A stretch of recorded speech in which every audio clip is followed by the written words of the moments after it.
Tu dois toujours être prêt. Toujours ne jamais avoir besoin de te préparer.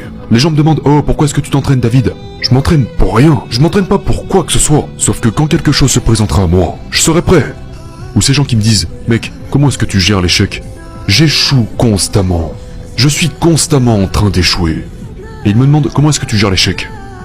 Ce que j'essaie de faire, et ce n'est pas de l'arrogance, mec. C'est juste la vérité.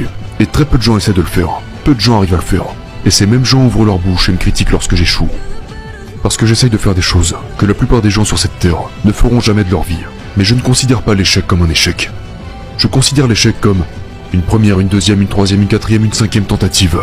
Je les considère comme des tentatives. Je ne considère rien comme un échec.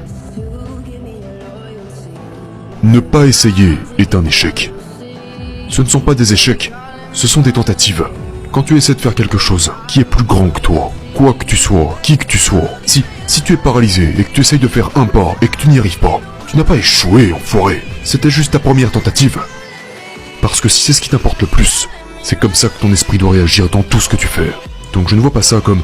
L'échec est un grand mot qui démoralise les gens. Et nous accordons tellement de pouvoir aux mots. Pas moi. Je leur retire tout leur pouvoir. Je n'échoue pas, j'essaye, et je recommence. Je n'ai pas échoué, j'ai essayé, et je vais recommencer. Les gens détestent ça. Moi j'adore ça. Et la raison pour laquelle les gens détestent ça, c'est juste ma propre théorie. C'est parce qu'ils ne l'ont pas encore vaincu. Voilà pourquoi.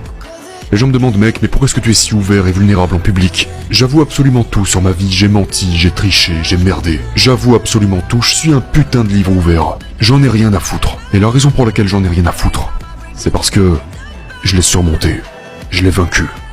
Donc je suis prêt à en parler. La plupart des gens ne sont pas prêts à aller dans cette obscurité, cette vulnérabilité, parce qu'ils sont encore en train de se faire grignoter par ces trucs-là.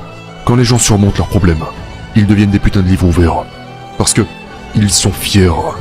Ils sont putain de fiers. C'est pour ça que je parle comme ça, mec. Les gens me demandent pourquoi est-ce que tu cries tout le temps? Va te faire. C'est comme ça que je parle, salope. Parce que je suis fier, enfoiré. Et ce n'est pas la fierté du genre regardez-moi. Non, enfoiré, c'est que je sais d'où est-ce que je viens, bordel.